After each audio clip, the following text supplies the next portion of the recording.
শেষ যুগের ভয়ঙ্কর এক সময়, যখন পৃথিবী ভরে যাবে অশান্তি, অন্যায় আর রক্তপাত দিয়ে। মানুষ দিশেহারা, সত্য মিথ্যার সীমা ঝাপসা হয়ে যাবে। ঠিক তখনই আবির্ভূত হবেন ন্যায় ও সত্যের প্রতীক ইমাম মাহদী আলাইহিসসালাম। একজন সাধারণ মানুষ, কিন্তু আল্লাহর বিশেষ রহমতে যিনি হয়ে উঠবেন মুসলিম উম্মার নেতৃত্ব দানকারী। তার আগমনের পরপরই পৃথিবীতে দেখা দেবে ইতিহাসের সবচেয়ে ভয়ঙ্কর ফিতনা দাজ্জাল। অলৌকিক ভেলকিতে সে মানুষকে বিভ্রান্ত করবে, নিজেকে প্রভু দাবি করবে। দেখো পৃথিবী, চারদিকে অশান্তি আর রক্তপাত, মানুষ পথ হারিয়েছে। আজ থেকে এই পৃথিবীর শাসক আমি। আর দুর্বল ইমানদারদের টেনে নেবে ধ্বংসের পথে। তখন ঈমান বাঁচানোই হবে সবচেয়ে বড় যুদ্ধ। পরিবার বনাম ফিতনা, হৃদয় বনাম ভয়। উত্তেজনায় কাঁপতে থাকবে পৃথিবী। প্রতিটি শহর, প্রতিটি হৃদয়ে চলবে পরীক্ষা। আর ঠিক সেই চূড়ান্ত মুহূর্তে অবতরণ করবেন হযরত ঈসা আলাইহিসসালাম। ইমাম মাহদীর নেতৃত্বে শুরু হবে সত্য ও মিথ্যার মহাসংঘর্ষ, যার পরিণতিতে ঘটবে দাজ্জালের পতন। প্রতিষ্ঠিত হবে ন্যায় ও শান্তি। কিভাবে ঘটবে সেই রোমাঞ্চকর ঘটনা? কোথায়, কখন, কিভাবে ঘটবে প্রতিটি ধাপ? আজকের ভিডিওতে আমরা ধাপে ধাপে জানব সেই রোমাঞ্চকর ও হৃদয় কাঁপানো ভবিষ্যৎবাণীর বিস্তারিত কাহিনী। শেষ পর্যন্ত দেখুন, কারণ শেষ অংশেই রয়েছে এমন একটি সত্য যা আপনার ঈমানকে নাড়া দিয়ে যাবে। আখিরাতের পথ আপনাদের নিয়ে যাচ্ছে ভবিষ্যতের সেই অজানা ও লোমহর্ষক অধ্যায়ে। পৃথিবীর বয়স তখন তার শেষ সীমায় এসে পৌঁছাবে। কিয়ামতের আলামতগুলো একের পর এক এমনভাবে প্রকাশ পেতে থাকবে, ঠিক যেমন একটি ছিঁড়ে যাওয়া মালার পুঁতিগুলো টুপটাপ করে মাটিতে ঝরে পড়ে। আপনি কি কখনো ভেবেছেন, এমন এক পৃথিবীতে যদি আপনি জন্ম নিতেন বা বেঁচে থাকতেন, যেখানে চারদিকে কেবলই জুলুম আর অবিচার, যেখানে সত্য কথা বলা মানেই নিজের মৃত্যুকে ডেকে আনা? এমন এক সময় আসবে যখন ঈমান ধরে রাখা জ্বলন্ত কয়লা হাতের মুঠোয় শক্ত করে ধরে রাখার চেয়েও কঠিন হয়ে পড়বে। ভাই তার ভাইয়ের রক্ত ঝরাবে নির্দ্বিধায়, সন্তানের হাতে পিতামাতা লাঞ্ছিত হবে চরমভাবে, আর সমাজের সবচেয়ে নিকৃষ্ট ও দুর্নীতিগ্রস্ত মানুষগুলো হবে দণ্ডমুণ্ডের কর্তা। মজলুমের কান্নায় আকাশ ভারী হয়ে উঠবে, কিন্তু তাদের আর্তনাদ শোনার মতো পৃথিবীতে কেউ থাকবে না। মুসলিম উম্মার অবস্থা হবে ঠিক সেই এতিম বাচ্চার মতো, যাকে চার দিক থেকে আঘাত করার জন্য ঘিরে ধরা হয়েছে। চারদিকে কেবলই হতাশা আর অন্ধকারের রাজত্ব। মনে হবে এই দুনিয়ায় বুঝি আর কখনো ভোর হবে না। এই ঘোর অমানিশির মধ্যে যখন মানুষের হৃদয় থেকে আশার শেষ আলোটুকুও নিভে যেতে শুরু করবে, ঠিক তখনই আল্লাহর এক অলৌকিক রহমত নেমে আসবে। মক্কার পবিত্র ভূমিতে এমন এক ঘটনার সূত্রপাত হবে যা গোটা বিশ্বের গতিপথকে চিরতরে বদলে দেবে। তখনকার রাজনৈতিক পরিস্থিতি হবে চরম অস্থিতিশীল। একজন খলিফা বা শাসকের মৃত্যুর পর ক্ষমতা নিয়ে শুরু হবে চরম দ্বন্দ্ব। রক্তের হোলি খেলায় মেতে উঠবে ক্ষমতালোভীরা। ঠিক সেই টালামাটাল সময়ে মদিনা থেকে একজন সাধারণ মানুষ মক্কায় এসে আশ্রয় নেবেন। তিনি কোনো রাজনৈতিক নেতা হবেন না, তিনি চাইবেন না কোনো ক্ষমতা বা রাজত্ব। তিনি কেবল ফিতনা থেকে নিজেকে লুকিয়ে রাখতে চাইবেন। তার নাম হবে মুহাম্মদ, তার পিতার নাম হবে আব্দুল্লাহ, আর তিনি হবেন আমাদের প্রিয় নবী হযরত মুহাম্মদ সাল্লাল্লাহু আলাইহি ওয়াসাল্লামের পবিত্র বংশধর। পবিত্র মক্কার কাবা চত্বরে হাজার হাজার মানুষের ভিড় থাকবে, কিন্তু সেই ভিড়ের মাঝে কিছু সত্যনিষ্ঠ আলেম এবং আল্লাহ নেক বান্দারা তাকে চিনে ফেলবেন। তার চেহারায় থাকবে এক অন্যরকম নূর, চওড়া কপাল এবং টিকালো নাক, ঠিক যেমনটি হাদিসে ভবিষ্যদ্বাণী করা হয়েছে। আলেমগণ তাকে ঘিরে ধরবেন। তিনি ভয়ে পিছিয়ে যাবেন, বারবার এই গুরু দায়িত্ব অস্বীকার করবেন। তিনি বুঝতে পারবেন না যে স্বয়ং আল্লাহ আসমান থেকে তাকে এই বিশাল উম্মাহর নেতৃত্ব দেওয়ার জন্য মনোনীত করেছেন। মাকামে ইব্রাহিম এবং হাজরে আসওয়াদের মাঝামাঝি পবিত্র জায়গায় মানুষ তাকে জোরপূর্বক খলিফা হিসেবে মেনে নেবেন এবং তার হাতে বাইয়াত বা আনুগত্যে শপথ গ্রহণ করবেন। ইনি সেই প্রতিশ্রুত ইমাম মাহদী, যার আগমনের জন্য মুসলিম উম্মাহ শতাব্দী শতাব্দী ধরে অশ্রুসিক্ত নয়নে অপেক্ষা করে আছে। ইমাম মাহদীর এই আত্মপ্রকাশের খবর যখন বাতাসের বেগে মক্কা থেকে সিরিয়ার দিকে পৌঁছাবে, তখন বাতিল শক্তিগুলো আতঙ্কে কেটে উঠবে। তারা বুঝতে পারবে তাদের জুলুমের সাম্রাজ্য এবার চিরতরে ধ্বংস হতে চলেছে। সিরিয়ার দিক থেকে সুফিয়ানি নামক এক জালিমের নেতৃত্বে একটি বিশাল, সুসজ্জিত ও ভয়ঙ্কর সেনাবাহিনী মক্কার দিকে ছুটে আসবে এই নতুন নেতাকে হত্যা করার জন্য। তাদের অহংকার আর অস্ত্রের ঝনঝনানিতে চারপাশ প্রকম্পিত হবে, কিন্তু তারা মক্কায় পৌঁছাতে পারবে না। মক্কা ও মদিনার মাঝামাঝি বাইদা নামক এক বিস্তীর্ণ ও জনশূন্য প্রান্তরে যখন সেই বিশাল সেনাবাহিনী বিশ্রাম নেওয়ার জন্য থামবে, তখন ঘটবে এক অকল্পনীয় ও ভয়ঙ্কর অলৌকিক ঘটনা। হঠাৎ করে আকাশ বাতাস কাঁপিয়ে এক ভয়ঙ্কর গর্জন উঠবে। মুহূর্তের মধ্যে পায়ের নিচের মাটি দুই ভাগে ফেটে যাবে। চোখের পলক ফেলার আগেই সেই বিশাল সেনাবাহিনী তাদের সমস্ত অস্ত্রশস্ত্র, ঘোড়া, উট আর আকাশ ছোঁয়া আস্ফালন নিয়ে জীবন্ত তলিয়ে যাবে মাটির অতল গহ্বরে। কেবলমাত্র দুজন মানুষ বেঁচে থাকবে এই ভয়ঙ্কর দৃশ্য দুনিয়াবাসীকে জানানোর জন্য। এই লোমহর্ষক ঘটনাটি সারা বিশ্বের মানুষের কাছে দিবালোকের মতো প্রমাণ করে দেবে যে এটি কোনো সাধারণ বিদ্রোহ নয়, বরং এই নেতার সাহায্যে স্বয়ং আসমান ও জমিনের মালিক আল্লাহ রাব্বুল আলামিন দাঁড়িয়ে গেছেন। মাটিতে সেনাবাহিনী ধসে যাওয়ার খবর যখন ছড়িয়ে পড়বে, তখন সিরিয়ার অবদালগণ, ইরাকের নেককার বান্দারা এবং পৃথিবীর বিভিন্ন প্রান্ত থেকে সত্যের সৈনিকরা দলে দলে মক্কায় এসে ইমাম মাহদীর হাতে হাত রেখে শপথ নেবেন। শুরু হবে সত্যের এক নতুন যাত্রা। ইমাম মাহদীর নেতৃত্বে মুসলিম উম্মাহ আবার একতাবদ্ধ হবে। একের পর এক রক্তক্ষয়ী যুদ্ধে বাতিল শক্তিগুলো তাসের ঘরের মতো ভেঙে পড়বে। এরপর পৃথিবীতে ফিরে আসবে হারানো সেই সোনালী দিনগুলো। ইমাম মাহদী দীর্ঘ 7 বছর এই পৃথিবী শাসন করবেন। এই 7টি বছর হবে এমন শান্তিময় আর বরকতময় যা মানুষ কখনো কল্পনাও করেনি। আকাশ তার সমস্ত রহমতের বৃষ্টি অঝোর ধারায় বর্ষণ করবে। মাটি তার ভেতরে লুকিয়ে রাখা সমস্ত সম্পদ আর ফসল উজাড় করে দেবে। পৃথিবীতে এত বেশি সম্পদ হবে যে ইমাম মাহদী মানুষের মাঝে 2 হাত ভরে সম্পদ বিলিয়ে দেবেন। কেউ গুনবে না। মানুষ সম্পদের জন্য আর হাহাকার করবে না। অভাব বলতে কিছু থাকবে না। চারদিকে কেবল শান্তি, ইনসাফ আর সুখের সুবাতাস। কিন্তু এই শান্তি কি চিরস্থায়ী? না, এটি হলো ভয়ঙ্কর এক ঝড়ের পূর্বাভাস। আল্লাহ তাআলা মানুষকে একটু স্বস্তি দেবেন, কারণ এরপরই আসতে চলেছে মানব ইতিহাসের শুরু থেকে শেষ পর্যন্ত সবচেয়ে বড়, সবচেয়ে কঠিন এবং সবচেয়ে লোমহর্ষক এক পরীক্ষা। দাজ্জালের আগমনের ঠিক 3 বছর আগে পৃথিবী ধীরে ধীরে তার রূপ বদলাতে শুরু করবে। প্রকৃতির এক ভয়ঙ্কর খেলা শুরু হবে। প্রথম বছর আল্লাহ তাআলা আকাশকে নির্দেশ দেবেন তার 1/3 বৃষ্টি আটকে রাখতে, আর জমিনকে নির্দেশ দেবেন তার 1/3 ফসল দেওয়া বন্ধ করে দিতে। দ্বিতীয় বছর পরিস্থিতি আরও ভয়াবহ হবে। আকাশ ও জমিন তাদের 2/3 রহমত আটকে দেবে। আর তৃতীয় বছর আকাশ থেকে 1 ফোঁটা পানিও পড়বে না, জমিন থেকে একটি ঘাসও জন্মাবে না। খাল, বিল, নদী, নালা, হ্রদ সব শুকিয়ে খাঁ হয়ে যাবে। চারদিকে কেবল বালি আর ধুলোর হাহাকার। গবাদি পশুগুলো তৃষ্ণায় ধুকে ধুকে মারা যাবে। সন্তানের মুখের দিকে তাকিয়ে পিতামাতা ডুকরে কাঁদবে, কিন্তু 1 ফোঁটা পানি দেওয়ার সামর্থ্য তাদের থাকবে না। যদি আপনি সেই সময় বেঁচে থাকতেন, তবে আপনার কেমন লাগতো? যখন চারদিকে কেবল মৃত্যুর গন্ধ, কেবলই 1 মুঠো খাবারের জন্য মানুষের আত্মচিৎকার।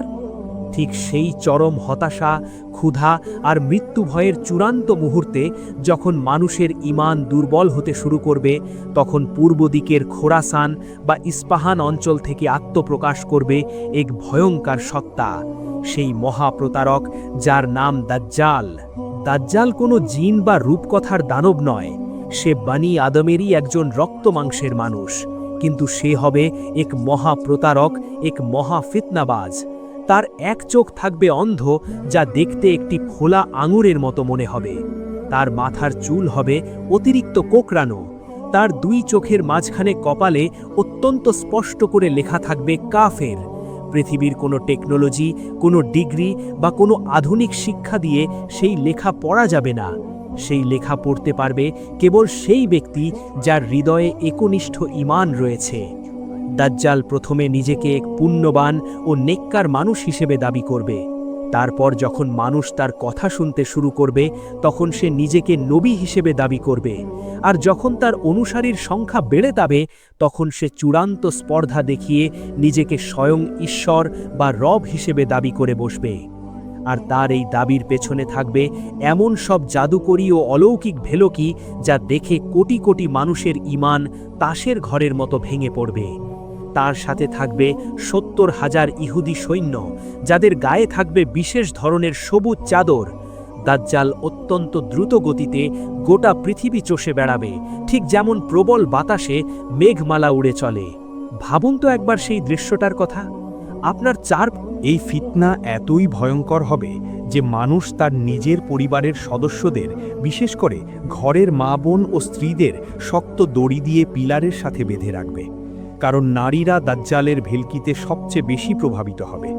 তাদের বেঁধে রাখা হবে যাতে তারা দাজ্জালের এই মায়াজালে আটকা পড়ে ঘর থেকে বের হয়ে না যায়। দাজ্জাল ক্ষুধার্ত মানুষের কাছে খাবার নিয়ে যাবে, বিনিময়ে শুধু তাদের ঈমানটুকু কেড়ে নেবে। যারা তাকে রব হিসেবে মেনে নেবে, সে তাদের ওপর বৃষ্টি বর্ষণ করবে, তাদের ফুলে ফলে ভরিয়ে দেবে, তাদের গবাদি পশুগুলো মোটা তাজা হয়ে উঠবে।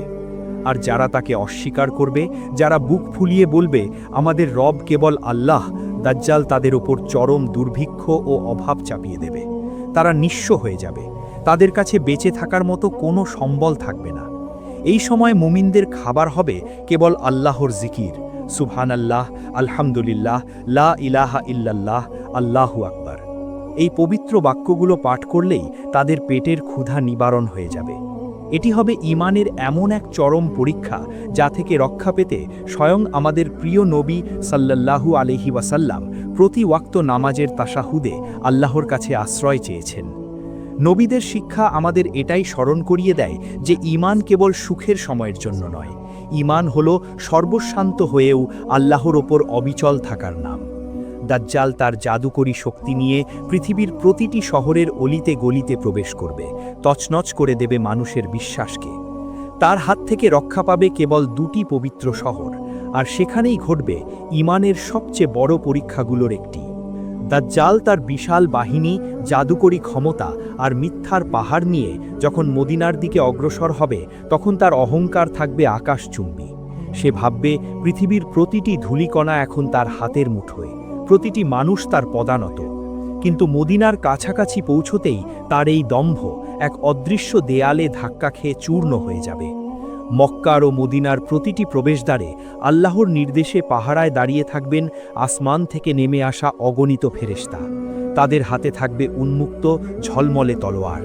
দাজ্জালের কোনো জাদুই, কোনো অপশক্তি এই ফেরেশতাদের ব্যূহ ভেদ করতে পারবে না।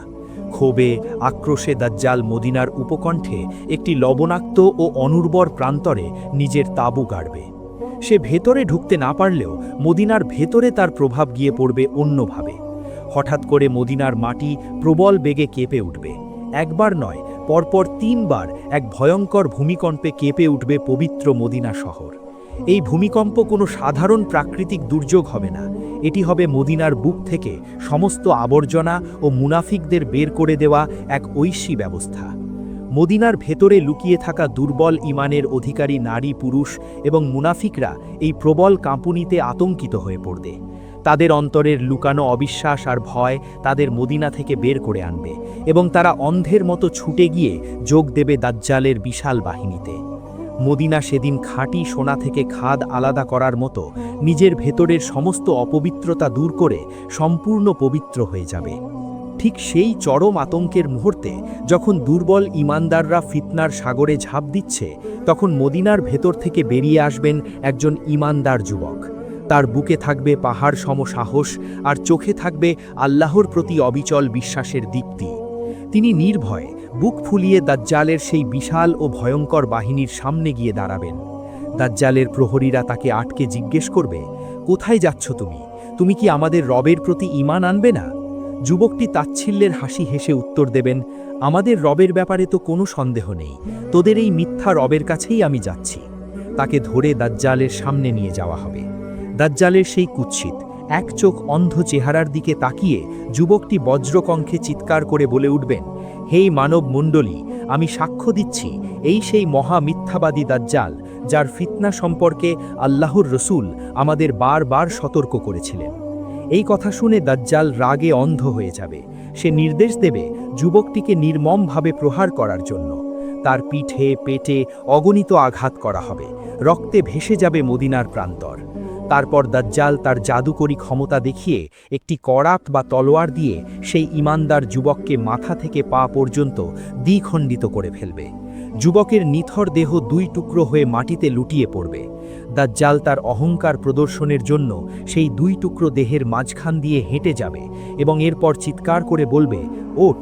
চোখের পলকে সেই খণ্ডিত দেহ আবার জোড়া লেগে যাবে এবং যুবকটি সম্পূর্ণ সুস্থ অবস্থায় উঠে দাঁড়াবেন। দাজ্জাল এবার এক পৈশাচিক হাসি হেসে বলবে, এবার কি তুমি বিশ্বাস করলে যে আমিই তোমার রব? আমি তোমাকে মৃত্যু দিয়ে আবার জীবন দিলাম। কিন্তু সেই ঈমানদার যুবকের মুখে তখন ভয়ের কোনো লেশ মাত্র থাকবে না। তিনি আগের থেকে অনেক বেশি জোরে আত্মবিশ্বাসের সাথে হাসতে হাসতে বলবেন, আল্লাহর কসম, এখন তো আমার বিশ্বাস আরও কয়েক গুণ দৃঢ় হয়ে গেল যে তুই সেই অভিশপ্ত দাজ্জাল, কারণ রসুল বলেছিলেন তুই এমনটাই করবি। দাজ্জাল তখন চরম অপমানিত বোধ করবে। তার সমস্ত জাদুর ভেলকি এই একজন সাধারণ যুবকের ঈমানের কাছে হার মানবে। ক্ষিপ্ত হয়ে সে যুবকটিকে তার সাথে থাকা জাদুকরী আগুনে নিক্ষেপ করতে চাইবে। কিন্তু সুবহানাল্লাহ, আল্লাহর কি অসীম কুদরত! দাজ্জালের সেই আগুন যুবকের জন্য একটি শীতল ও আরামদায়ক বাগানে পরিণত হবে। দাজ্জাল আর কোনোভাবেই তাকে হত্যা করতে পারবে না। এই যুবক হবেন উম্মতে মোহাম্মদের মধ্যে ঈমান ও ধৈর্যের এক চূড়ান্ত প্রতীক। মৃত্যুর মুখোমুখি দাঁড়িয়ে শরীর দ্বিখণ্ডিত হওয়ার পরও যিনি ঈমানের ওপর অবিচল থাকতে পারেন, তিনি আমাদের শিখিয়ে যান, সত্যের পথে তুমি যদি একা হও, পুরো পৃথিবী যদি তোমার বিপক্ষে চলে যায়, তবুও মাথা উঁচু করে দাঁড়াতে হয়। ঈমানের শিকড় যখন গভীরে প্রতিহিত থাকে, তখন পৃথিবীর কোনো ফিতনাই তাকে উপড়ে ফেলতে পারে না। দাজ্জাল মদিনা থেকে ব্যর্থ হয়ে ক্ষোভে ফেটে পড়বে এবং এরপর সে তার ধ্বংসযজ্ঞ নিয়ে ছুটে যাবে সিরিয়ার দিকে। সেখানে ইমাম মাহদী এবং তার অল্প কিছু ঈমানদার সাথী দামেস্কের অথবা জেরুজালেমের একটি মসজিদে অবরুদ্ধ অবস্থায় থাকবেন। এই সময়টি হবে মুসলিম উম্মার জন্য এক চরম হতাশা ও অন্ধকারের সময়। দাজ্জালের বিশাল সুসজ্জিত সেনাবাহিনী তাদের চার দিক থেকে এমনভাবে ঘিরে ফেলবে যে সেখান থেকে বের হওয়ার আর কোনো উপায় থাকবে না। মুমিনদের কাছে থাকা খাবার ও পানীয় শেষ হয়ে আসবে। ক্ষুধা, তৃষ্ণা আর মৃত্যু ভয় তাদের ঘিরে ধরবে। তারা নিজেদের জীবনের আশা পুরোপুরি ছেড়ে দেবেন।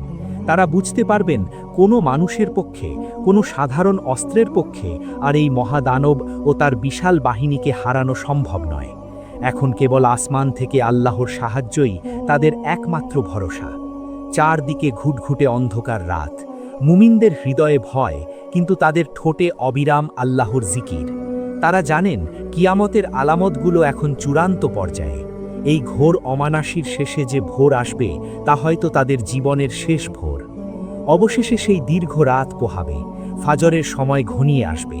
মুয়াজ্জিনের কণ্ঠে যখন আজানের ধ্বনি উচ্চারিত হবে, তখনও মসজিদের বাইরে দাজ্জালের বাহিনীর আস্ফালন শোনা যাবে। মুসলিমরা ফাজরের নামাজের জন্য সারিবদ্ধ হয়ে দাঁড়াবেন।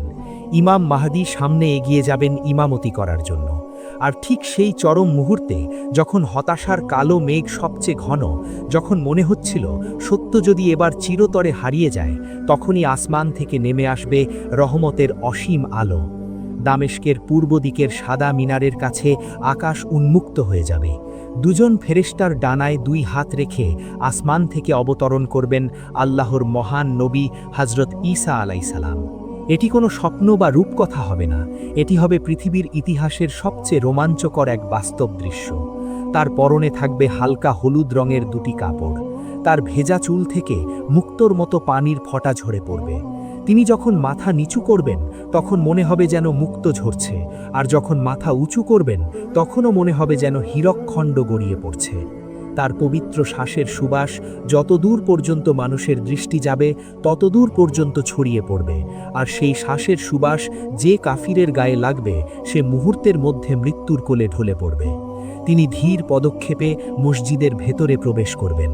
মুমিনদের চোখে তখন অঝোর ধারায় আনন্দের অশ্রু। ঈমানের পরীক্ষায় উত্তীর্ণ হওয়ার পর স্বয়ং আল্লাহর সাহায্য তাদের চোখের সামনে। হযরত ঈসা আলাইসাল্লামকে দেখে ইমাম মাহদী চরম সম্মান ও শ্রদ্ধায় পিছিয়ে আসতে চাইবেন। তিনি ঈসা আলাইসাল্লামকে বিনীতভাবে অনুরোধ করবেন সামনে এগিয়ে গিয়ে নামাজের ইমামতি করার জন্য, কিন্তু হযরত ঈসা আলাইসাল্লাম মুচকি হাসবেন। তিনি ইমাম মাহদীর পিঠে হাত রেখে অত্যন্ত স্নেহের সাথে বলবেন, না, এই নামাজের ইকামত আপনার জন্যই দেওয়া হয়েছে। আল্লাহ এই উম্মতকে একে অপরের ওপর সম্মানিত করেছেন, আপনি ইমামতি করুন। সুবহানাল্লাহ! একবার চিন্তা করুন সেই দৃশ্যটির কথা। একজন জালিলুল কদার নবী, যিনি আসমান থেকে নেমে এসেছেন, তিনি একজন সাধারণ মানুষের পেছনে দাঁড়িয়ে নামাজ আদায় করছেন। এটি উম্মতে মোহাম্মদীর জন্য আল্লাহর পক্ষ থেকে এমন এক বিশাল সম্মান যা পৃথিবীর ইতিহাসে আর কোনো জাতিকে দেওয়া হয়নি। ফাজরের সেই নামাজ হবে এক স্বর্গীয় প্রশান্তির নামাজ, যেখানে প্রতিটি মুমিনের হৃদয় আল্লাহর ভালোবাসায় সিক্ত হয়ে উঠবে। নামাজ শেষ হওয়ার পর হযরত ঈসা আলাইসাল্লাম ঘুরে দাঁড়াবেন। তার চোখে মুখে থাকবে এক ঐশী তেজ। তিনি নির্দেশ দেবেন, মসজিদের দরজা খুলে দাও। মসজিদের বিশাল দরজা যখন প্রবল শব্দে খুলে দেওয়া হবে, তখন সকালের সূর্যের আলো গিয়ে পড়বে বাইরে অপেক্ষামান দাজ্জাল এবং তার বিশাল বাহিনীর ওপর। যে দাজ্জাল একটু আগেও নিজেকে ঈশ্বর দাবি করে দাম্ভিকতায় ফেটে পড়ছিল, হযরত ঈসা আলাইসাল্লামকে দেখা মাত্রই তার সেই দম্ভ, তার সেই অহংকার এক নিমেষেই ধুলোয় মিশে যাবে। পানিতে লবণ ফেললে যেমন চোখের পলকে গলে যায়, হযরত ঈসা আলাইসাল্লামকে দেখে দাজ্জালের বিশাল ও শক্তিশালী শরীরটাও ঠিক সেভাবে গলতে শুরু করবে। চরম আতঙ্কে মৃত্যু ভয়ে দাজ্জালের এক চোখ যেন ছিটকে বেরিয়ে আসতে। হযরত ঈসা আলাইহিসসালাম তার পিছু নেবেন। তিনি ছুটবেন মিথ্যার দম্ভকে চিরতরে মুছে ফেলার জন্য। ফিলিস্তিনের বাবুল লুদ বা লুদ শহরের প্রবেশদ্বারের কাছে তিনি অবশেষে দাজ্জালকে ধরে ফেলবেন। দাজ্জাল হাঁপাতে থাকবে, তার শরীর তখন ভয়ে তরল হতে শুরু করেছে। হযরত ঈসা আলাইহিসসালাম তার হাতে থাকা বর্শা দিয়ে এই মহাপ্রতারকের বুকে চরম আঘাত হানবেন, এবং সেখানেই সেই ধুলিমলিন ফিলিস্তিনের মাটিতে পতন ঘটবে মানব ইতিহাসের সবচেয়ে ভয়ঙ্কর ফিতনার। দাজ্জালের অপবিত্র রক্ত হযরত ঈসা আলাইহিসসালামের বর্শার ফলায় লেগে থাকবে, যা তিনি উপস্থিত মুমিনদের দেখাবেন, যাতে তাদের মনে আর কোনো সন্দেহ না থাকে যে এই মহা ফিতনার অবসান হয়েছে। দাজ্জালের অনুসারী সেই ৭০,০০০ ইহুদি সৈন্য যখন দেখবে তাদের তথাকথিত অজেয় ঈশ্বর নিজের জীবনই বাঁচাতে পারল না, তখন তারা চরম আতঙ্কে পালাতে শুরু করবে। তারা পাথরের পেছনে, গাছের আড়ালে লুকাতে চাইবে, কিন্তু সেদিন আল্লাহর নির্দেশে প্রকৃতি ও সত্যের পক্ষে যুদ্ধ করবে। পাথর ও গাছপালাও মানুষের মতো কথা বলে উঠবে। তারা চিৎকার করে বলবে, হে মুসলিম, হে আল্লাহর বান্দা, আমার পেছনে একজন দাজ্জালের অনুসারী লুকিয়ে আছে, এসো এবং তাকে হত্যা করো। এভাবেই শেষ হবে মিথ্যার দম্ভ। জুলুমের কালো ছায়া চিরতরে মুছে গিয়ে পৃথিবী আবার ফিরে পাবে তার প্রকৃত সৌন্দর্য। হযরত ঈসা আলাইহিসসালাম এবং ইমাম মাহাদির নেতৃত্বে পৃথিবীতে এমন এক ইনসাফ, ন্যায় বিচার ও শান্তির রাজত্ব কায়েম হবে যা মানুষ কেবল স্বপ্নেই দেখেছে। বাঘ আর হরিণ একসাথে একই নদীর ঘাটে পানি পান করবে। বিষাক্ত সাপ শিশুদের সাথে খেলা করবে, কিন্তু দংশন করবে না। মানুষের মন থেকে হিংসা, বিদ্বেষ, লোভ, অহংকার সব চিরতরে মুছে যাবে। পৃথিবী ভরে উঠবে অনাবিল সুখ আর আসমানি বরকতে। প্রিয় দর্শক, এই দীর্ঘ ও লোমহর্ষক গল্পটি কেবল ভবিষ্যতের কোনো রূপকথা বা সায়েন্স ফিকশন মুভির কাহিনী নয়। এটি আমাদের প্রিয় নবী হযরত মুহাম্মদ সাল্লাল্লাহু আলাইহি ওয়াসাল্লামের পবিত্র জবানে বলা ধ্রুব সত্য, যা অক্ষরে অক্ষরে বাস্তবায়িত হবে। আমরা হয়তো ভাবছি, দাজ্জাল তো এখনও আসেনি, আমরা তো নিরাপদ। কিন্তু একটু গভীরভাবে ভেবে দেখুন তো, দাজ্জাল হয়তো আজ সশরীরে আমাদের সামনে উপস্থিত নেই, কিন্তু দাজ্জালের সিস্টেম, তার ধোঁকা আর ফিতনা কি আমাদের চারপাশেই জালের মতো ছড়িয়ে নেই? আজ যখন আমরা হারাম রোজগারকে স্মার্টনেস আর হালাল মনে করি, যখন সামান্য দুনিয়াবি স্বার্থের জন্য নিজের ঈমান আর নীতি বিক্রি করে দিই, যখন মিথ্যার চাকচিক্য আর সোশ্যাল মিডিয়ার মায়াজালে ভুলে গিয়ে সত্য ও পরকালকে অস্বীকার করি, তখন কি আমরা পরোক্ষভাবে সেই দাজ্জালি ফিতনার ফাঁদেই পা দিচ্ছি না? দাজ্জাল তো এসে বলবে রুটি দেব, ঈমান দাও, আর আজ আমরা সামান্য প্রমোশন বা কেরিয়ারের জন্য নির্দ্বিধায় নামাজ ছেড়ে দিচ্ছি, আল্লাহর হুকুম অমান্য করছি। দাজ্জালের আসার আগেই তো আমাদের হৃদয়গুলো তার গোলামি করার জন্য প্রস্তুত হয়ে আছে। একবার নিজের দিকে তাকান, নিজের বিবেকের আদালতের কাঠগড়ায় নিজেকে দাঁড় করান। যদি আজ রাতেই আপনার মৃত্যু হয়, অথবা যদি কাল সকালেই সেই এক চোখ কানা মহাপ্রতারক দাজ্জাল আপনার সামনে এসে দাঁড়ায় এবং তার রুটির পাহাড় আর জাদুকরি ভেলকি দেখায়, আপনার ঈমান কি ততটা মজবুত আছে যে আপনি তাকে সরাসরি প্রত্যাখ্যান করে তার চোখে চোখ রেখে বলতে পারবেন, আমার রব কেবল আল্লাহ? নাকি দুনিয়ার সামান্য আরাম আয়েশ, সম্পদ আর মায়ার টানে আপনিও দুর্বল ঈমানদারদের মতো তার সাজানো জান্নাতে ঝাঁপিয়ে পড়বেন, যা আসলে এক জ্বলন্ত জাহান্নাম? এই প্রশ্নটি আজকে নিজের আত্মাকে করুন। সময় এখনো শেষ হয়ে যায়নি। আল্লাহ তাআলা পরম করুণাময়, তিনি অসীম দয়ালু। তিনি আমাদের সতর্ক করেছেন, বারবার সুযোগ দিচ্ছেন যেন আমরা ফিরে আসি। এই দুনিয়ার চাকচিক্য, এই সাময়িক মোহ, এই গাড়ি বাড়ি ব্যাংক ব্যালেন্স, এগুলোর কোনোটিই কবরের অন্ধকারে আপনার সঙ্গী হবে না। একদিন সব কিছু শেষ হয়ে যাবে, কিন্তু আপনার ঈমান, আপনার আমল, আপনার সিজদার দাগ, এটাই কেবল আপনার সাথে সেই অনন্তকালের সফরে পাড়ি জমাবে। আসুন আজ থেকেই আমরা নিজেদের প্রস্তুত করি, প্রতিটি দিনকে এমনভাবে বাঁচি যেন এটিই আমাদের জীবনের শেষ দিন। ফিতনার এই যুগে আল্লাহর কাছে বেশি বেশি আশ্রয় চাই। দাজ্জালের ফিতনা থেকে মুক্তির জন্য রাসূল সাল্লাল্লাহু আলাইহি ওয়াসাল্লাম শেখানো দোয়া পড়ি। সূরা কাহাফকে আমাদের জীবনের সঙ্গী বানিয়ে নিই, কারণ শেষ বিচারের দিন, হাসরের সেই ভয়ঙ্কর ময়দানে কেউ কাউকে বাঁচাতে পারবে না, কেবল আমাদের অবিচল ঈমান আর আল্লাহর রহমত ছাড়া। সত্যের পথ কখনো সহজ হয় না। এই পথে কাঁটা থাকবে, উপহাস থাকবে, কষ্ট থাকবে, কিন্তু মনে রাখবেন এই কষ্ট সাময়িক, আর এই পথের শেষ ঠিকানা হলো আল্লাহর সন্তুষ্টি এবং অনন্ত জান্নাত। আসুন মিথ্যার ঘোর অন্ধকার থেকে বেরিয়ে এসে আমরা সেই অনন্ত আলোর পথে হাঁটি। দুনিয়ার এই ক্ষণস্থায়ী পরীক্ষা একদিন শেষ হবেই, কিন্তু আখিরাতের জীবন অনন্তকালের। আপনাদের এই আধ্যাত্মিক যাত্রায় সত্য, ন্যায় ও আত্মশুদ্ধির সন্ধানে আখিরাতের পথ সবসময় আপনাদের পাশে আছে। আল্লাহ রাব্বুল আলামিন আমাদের সবাইকে, আমাদের পরিবারকে এবং পুরো মুসলিম উম্মাকে দাজ্জালের ভয়াবহ ফিতনা থেকে হেফাজত করুন। ঈমানের উপর পাহাড়ের মতো অবিচল থাকার তৌফিক দিন এবং কিয়ামতের দিন নবীজির শাফাত নসিব করুন। আমিন। আখিরাতের পথ, সত্যের সন্ধানে জান্নাতের পথে।